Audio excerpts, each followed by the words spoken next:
স্বাগতম জানাইছোঁ সকলোকে। আজি আচলতে বিশেষ স্থানত উপস্থিত হৈ মোৰ নিজে ভাল লাগিছে। এয়া হ'ল নাজিৰা নৱজ্যোতি মজলীয়া বিদ্যালয়ৰ মই ইয়াত উপস্থিত আছোঁ। এইখন আপোনালোকে দেখিছে এখন পাৰ্শ্বিক পত্ৰিকাৰ সন্মুখত মই আছোঁ। এয়া কাশী জোন। কাশী জোনৰ পাৰ্শ্বিক পত্ৰিকাখনৰ এটা ইতিহাস আছে আৰু আপোনালোকে জানিলে নিশ্চয় ভাল পাব। আৰু সেই কথাখিনি আমাৰ এই বিদ্যালয়ৰ ৰাজীৱ ৰাজকুমাৰদেৱ আছে আৰু এই কাশী জোনৰ সম্পাদক অপূৰ্ব কুমাৰ চেতিয়াও আছে। আৰু দুয়োজনৰ পৰা আমি কাশী জোনৰ যি ঐতিহাসিক কথাখিনি, বিশেষকৈ ইয়াৰ 22 বছৰ অতিক্ৰম কৰা যি ঐতিহাসিক কথাখিনি আজি আমি জানিম। আৰু আমি ভাবিছোঁ এই যি পাৰ্শ্বিক পত্ৰিকাখনে আনকো বহুত পাৰ্শ্বিক পত্ৰিকা এনেকৈ প্ৰস্তুত কৰিব উৎসাহিত ধন্যবাদ কি হ'ল আমাৰ শিৱসাগৰ ডিষ্ট্ৰিক্টত মানে লোৱাৰ লেভেল হয়, বিশেষকৈ LP স্কুল আৰু এম ই স্কুলৰ ভিতৰত আমাৰ বিদ্যালয়তে প্ৰথম পাৰ্শ্বিক পত্ৰিকা এখন উন্মোচন কৰা হৈছিলে কাশী জোন নামেৰে। এখন যোৱা 2011 চনত কৰা হৈছিলে। আৰু এইবাৰ আমি প্ৰত্যেক 3 মাহৰ মূৰে মূৰে আমি বিদ্যালয়খনত পাৰ্শ্বিক পত্ৰিকাখন উন্মোচন কৰাওঁ। আৰু এইবাৰ আমি আপোনালোকৰ উন্মোচন কৰাটো মানে 22 বছৰ। তো এই গতিকে মই ভাবিছোঁ আমাৰ বিদ্যালয়খনৰ বৌদ্ধিক বিকাশৰ ক্ষেত্ৰত এই কাশী জোনখনে আমাৰ ছাত্ৰ ছাত্ৰীসকলক বহুতখিনি আগবঢ়াই নিছে। আৰু তেওঁলোকৰ সূক্ষ্ম লিখনিবিলাক আমি ইয়াত প্ৰকাশ কৰি তেওঁলোকক উদগনি দিব পাৰিম। নিশ্চয় আমাৰ কাৰণে অতি উৎসাহিত কথা, কিয়নো এই পাৰ্শ্বিক পত্ৰিকাখনৰ জন্মৰ কথা গম পায় যে আমাৰ হয়তো শিৱসাগৰ জিলাৰ যি মজলীয়া বিদ্যালয় আছে, সেই বিদ্যালয়ৰ এটা প্ৰথমখন পাৰ্শ্বিক পত্ৰিকা বুলি আমি ক'ব পাৰোঁ, নহয় জানো? তেতিয়াহ'লে আমাৰ এইখন প্ৰস্তুত কৰা শেহতীয়াকৈ আমাৰ যিজন সম্পাদক আছে, সম্পাদক মোৰ কাষতে আছে, তথা মজলীয়া এই নৱজ্যোতি মজলীয়া বিদ্যালয়ৰ এজন সন্মানীয় শিক্ষক সহশিক্ষক অপূৰ্ব কুমাৰ চেতিয়াদেৱ আছে।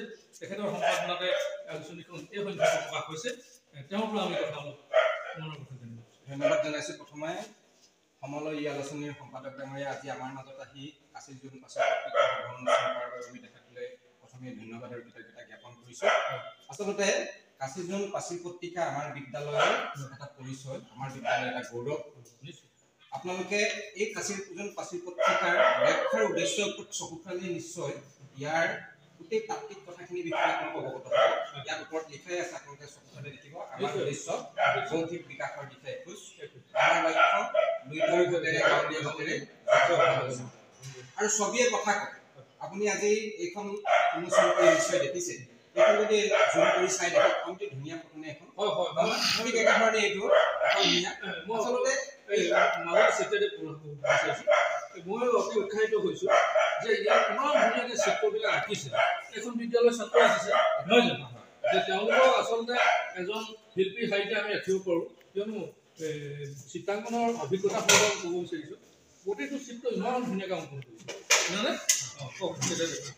আচলতে কথাখিনি কি, আমি জানো যে আজিৰ শিশুৰ অহা কালিলৈ দেশৰ ধুনীয়াকৈ আমাৰ ছাত্ৰ ছাত্ৰী হ'ল সমাজৰ পৰাই জন্ম হ'ব লাগিব শিল্পী সাহিত্যিক কবি এজন সমাজৰ আদ্যৱন্ত ব্যক্তি। আৰু জুই শালত বহিলেহে কমাৰ শালত অভিজ্ঞতা আহৰণ হয়। গতিকে আমি ছাত্ৰ ছাত্ৰীসকলক এখন প্লেটফৰ্ম দিছোঁ, বয় বস্তুবিলাক তেওঁলোকক আমি জতাই দিছোঁ, ৰং পেঞ্চিলেই হওক, কাগজেই হওক বা এই ফ্ৰেমটোৱেই হওক, এই প্লেটফৰ্মটো দিছোঁ। ছাত্ৰ ছাত্ৰীয়ে ইয়াত আঁকি বাকি তেওঁলোকে নিজে অভ্যাস গঢ়ি তুলি তেওঁলোকে কৰিবলৈ শিকিছে। আৰু বহু সংখ্যক ছাত্ৰ ছাত্ৰী আমাৰ মাজৰ পৰা ওলাই গৈছে। ইতিমধ্যে এইখনে প্ৰায় 22 বছৰ অতিক্ৰম কৰিছে। এই সময়ছোৱাৰ ভিতৰত যিসকল ছাত্ৰ ছাত্ৰী আমাৰ মাজৰ পৰা ওলাই গৈছে, এতিয়া কোনোবাই কলেজত পঢ়ি আছে, কোনোবাই গৈ বিশ্ববিদ্যালয়ত পঢ়ি আছে, সেইসকল ছাত্ৰ ছাত্ৰীয়ে আজি সেইবিলাক অনুষ্ঠানত গৌৰৱেৰে ক'ব পাৰিছে যে আমি পাৰ্শ্বিক পত্ৰিকাৰ যিটো ধাৰণা সেইটো আমি নৱজ্যোতি মজলীয়া বিদ্যালয়তে পাই আহিছোঁ। আৰু তেতিয়াই আমি সম্পাদনা কৰিবলৈ শিকিছোঁ কেনেকৈ এখন ছেটিং কৰিব লাগে, কেনেকৈ লিখিব লাগে, কোন কোন বিষয়বিলাক তাত অন্তৰ্ভুক্ত কৰিব লাগে, গতিকে কি কি বিষয় তাত সন্নিৱিষ্ট কৰিব পাৰি, এই কথাবিলাকে আমাক আচলতে বৰ উৎফুল্লিত কৰে। আমি হয়তো এখন বিদ্যালয়ত সদায় নাথাকিব পাৰোঁ, এদিন হয়তো অৱসৰ কৰি এখন বিদ্যালয়ৰ পৰা যাব লাগিব।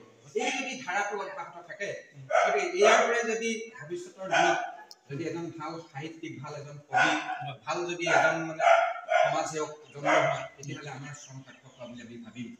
আমি ভাবিছোঁ কৃষ্টিৰ পথাৰত সৃষ্টিৰ বীজ অংকুৰিত হ'ব এই পাৰ্শ্বিক পত্ৰিকাখনৰ জৰিয়তে। আৰু সময়ত ইয়াৰ পৰা ফুলে ফুলে জাতিষ্কাৰ হৈ এজোপা বটবৃক্ষৰ সৃষ্টি হ'ব। যিজোপা বটবৃক্ষৰ জৰিয়তে সমগ্ৰ অঞ্চলতে বা দেশ জাতি সমগ্ৰ মানৱ সমাজে ইয়াৰ পৰা চাহ পোখৰ পাব। আমি ক'বলৈ পাই গৌৰৱ বোধ কৰিছোঁ, সাহিত্যত নোবেল বঁটা পাইছিল আমাৰ ৰবীন্দ্ৰনাথ ঠাকুৰে। তেওঁ কেৱল পশ্চিমবংগৰ গৌৰৱ নহয়, ভাৰতৰ গৌৰৱ নহয়, সমগ্ৰ মানৱ জাতিৰ গৌৰৱ। আমি আশা ৰাখিছোঁ এই প্লেটফৰ্মৰ জৰিয়তে হয়তো অদূৰ ভৱিষ্যতে, আমি হয়তো নেদেখিবও পাৰোঁ, হয়তো অদূৰ ভৱিষ্যতে এনে ব্যক্তিৰ জন্ম হ'ব যি হয়তো তেওঁলোকে ভাষা জননীৰ ক্ষেত্ৰত প্ৰভুত্বভাৱে সেৱা আগবঢ়াব। অতি ভাল পৰা আমি তেওঁলোকৰ মনৰ কথাখিনি জানিব পাৰিলোঁ আৰু তাৰ লগতে কাশীজনৰ যিখিনি তেওঁলোকে ইমান সুন্দৰভাৱে যিখিনি ব্যৱস্থাপনা আপোনালোকক দেখুৱাব বিচাৰিছোঁ। অকণমান কাষলৈ আহি পিনে অলপ ব্যৱস্থাপনাটো অকণ সুন্দৰকৈ দেখুৱাই দিলে ভাল লাগিব। ইয়াত সুন্দৰকৈ লিখিছে কাশীজোন আৰু ইয়াত সুন্দৰ প্ৰথম যিটো বাক্য, আমাৰ উদ্দেশ্য বৌদ্ধিক বিকাশৰ দিশে এখোজ, আমাৰ লক্ষ্য লুইতৰ ঘাটেৰে গাঁৱলীয়া বাটেৰে জগত সভালৈ যাম। কিমান সুন্দৰ এখিনি কথা। সেইকাৰণে ইয়াত ধুনীয়া ছেটিং যিটো কৈছে, যিটো আৰ্ট হৈছে শিল্পকলাৰ ওপৰত যিটো চিত্ৰকলা, কিমান ধুনীয়াকৈ ছেটিং কৰিছে আপোনালোকে নিশ্চয় দেখিছে। আৰু আমি 2000 যদি কওঁ 2003 চনৰ পৰা নহয় জানো, আমাৰ প্ৰধান শিক্ষকে এজনে কৈ গৈছে যে 2003 চনৰ পৰা আজি যি 22 বছৰ যিটো যাত্ৰা, এই যাত্ৰাটোক আমি কিন্তু একান্তই আমি শলাগিবলগীয়া কথা। কিয়নো ইমান দিন এখন পাৰ্চী পত্ৰিকা ধাৰাবাহিকভাৱে প্ৰকাশ হৈ থকাটো অতি আচলতে কি এটা বেলেগ এটা জাৰ্ণি নহয় জানো, সেইটো জাৰ্ণিক যে কৰি গৈছে তেওঁলোকে গম পাব। বাৰু আপোনালোকলৈ এই পাৰ্চী পত্ৰিকাখনৰ বিষয়ে আগবঢ়ালোঁ আৰু মই আজি সুখী যে এই পাৰ্চী পত্ৰিকাখন আজি উন্মোচন কৰাৰ এটা সুযোগ প্ৰদান কৰিলে আৰু সেয়েহে মই আজি গৌৰৱ অনুভৱ কৰিছোঁ।